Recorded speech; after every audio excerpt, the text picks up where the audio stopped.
Just to be able to get there and lay down and have the universe over you is something that is really special, and that's something that I want to be able to preserve for the future generations. Cory, Hansen, and Justin Bortnick represent a new wave of photographers. Thanks to the latest DSLR camera technology and inexpensive digital storage, high-resolution, all-night shutterbugging can now result in capturing incredible views of the night sky.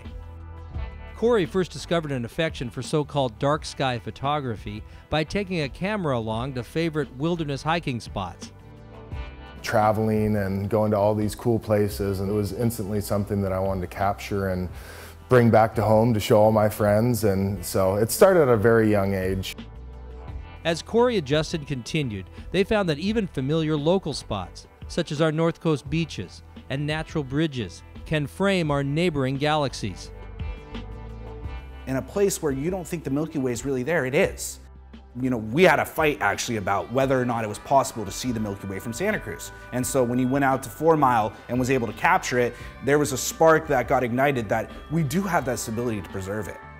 This enabled me to be able to meticulously plan out these certain nights where I knew these things were going to go on, whether it was the moon strikes or the timing of the Milky Way rising.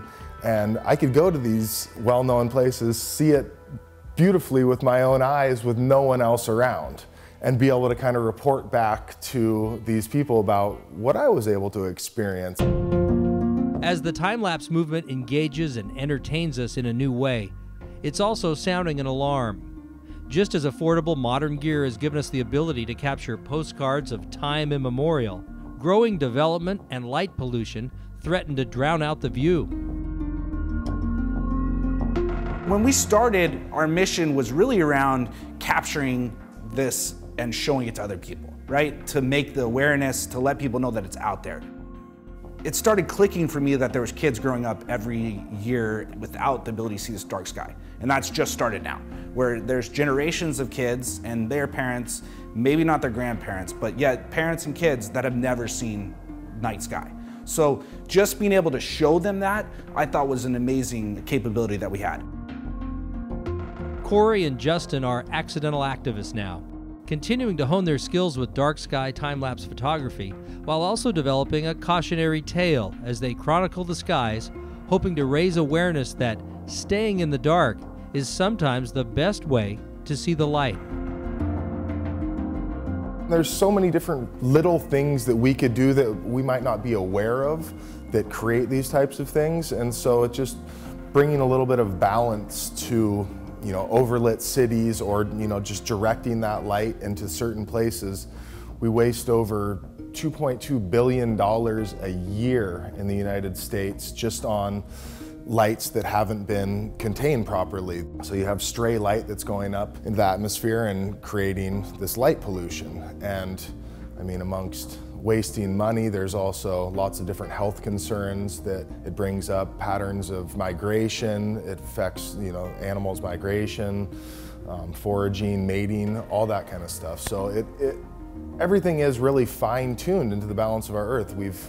This is something that we've had since the beginning of time, and now we're slowly going the other way and lighting our night sky. We don't know all the effects that come from that, but it's something that I believe should really be preserved. And so to be able to bring attention, and hopefully to the younger generation, about this and open their eyes and fuel that curiosity that I had as a kid, you never know what's going to come of that. And so I want to be a bigger part of, a big part of that change, and figure out the ways that we can bring that to the general public and get it out there. From building this project out, we've realized that there's a lot that we can do to actually help be a part of the solution.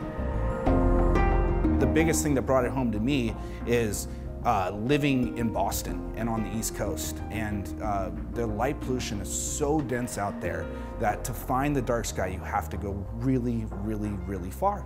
You have to travel hundreds of miles sometimes. And for us here in Santa Cruz, we're lucky enough to have Big Sur, we have Pinnacles, we have up the North Coast, places that are within 2-hour driving distance for us to get to, and we have pure black sky.